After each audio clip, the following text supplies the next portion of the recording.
Hello, this is another video for you from Amass Games, and this is a pretty new game called Castle Rampage from Pegasus Spieler.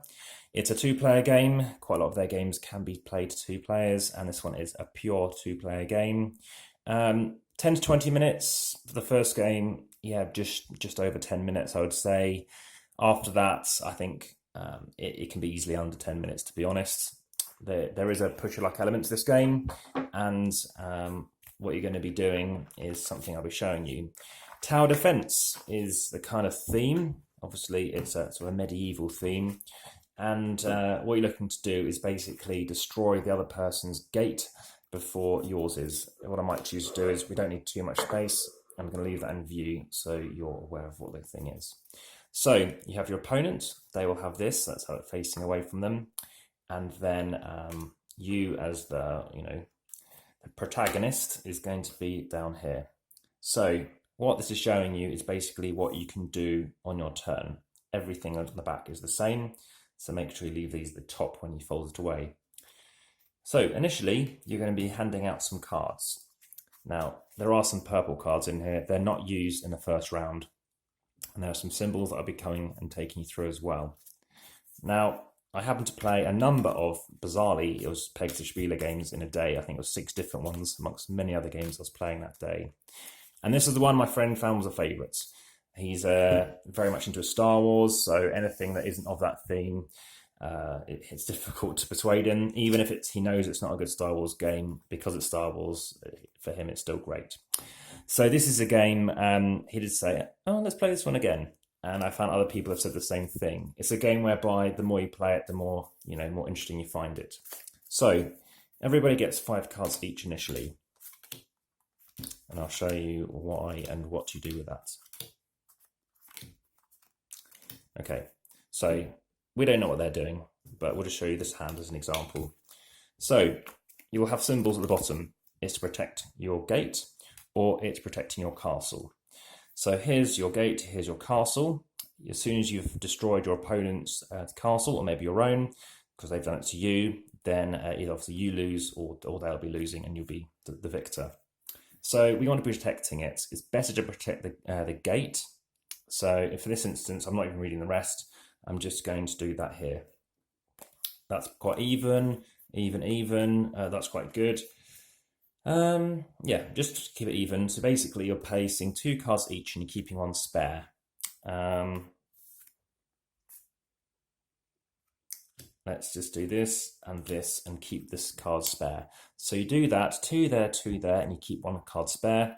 Then you do it again. Now we don't know what they've done, so let's just play this blind. And I said we will rinse and repeat again. So 1, 2, 3, 4, 5, 6, 7, 8, 9, 10. So in total, every player will have this amount of cards. So this time, again, purple, I said you don't use initially, so we'll chuck that back in later. Again, you could leave the cards at the end. Castle, let's just chuck it in for there. Gate, let's chuck it in the gate. Castle, gate, and let's just leave these 2 cards. So here are my 2 first cards. Let's assume I'm going first. So you draw 2 cards. Now, what I can choose to do is I'm drawing, say, 2 cards. So we don't obviously know what they've done. Let's just chuck that in there. I think that's about even. 1, 2, 3, 4. Yep. And that's 1 too many. So we've got stuff we can work towards. This is an attack scheme. This delivers a lot of damage. So remember, we've put in, on average, say 2 for each one.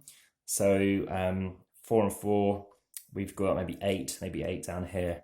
This is doing 9, so you could rinse through a lot of these. And of course it flows overs, which I'll show you what I mean.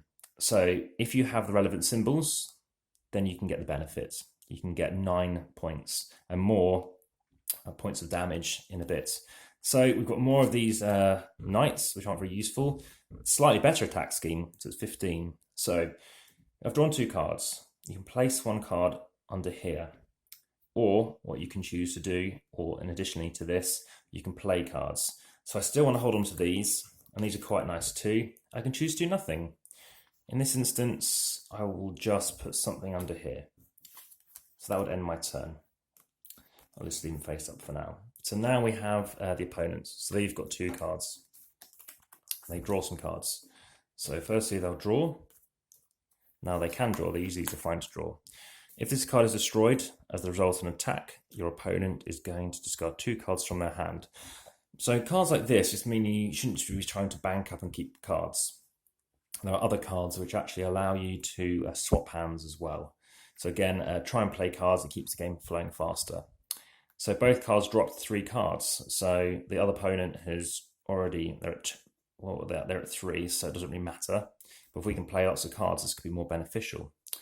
So all the attacks in this turn and attack the opponent's castle. If it doesn't destroy it, you lose the game. Well, I don't think we're going to destroy it yet, based on the fact that if we've bolstered ours, it's probably quite similar to theirs. Add +2 to your attack. Well, there's no symbol here in the center that gives us that. So let's just do, if this card is destroyed as a result of an attack, they discard 2. So let's chuck that on their gate. And yeah, so I think that works quite effectively. It's a good immediate deterrent. And then they'll just poles as well. So as you see, turns very quick. So this time it goes under your opponent's gate. During an attack, when revealed, the defender discards 2 cards from their hand. So this time it goes to the bottom. Now the rules are pretty clear, but when it reads under, it sounds like it's the bottom. So people probably know what is that card now.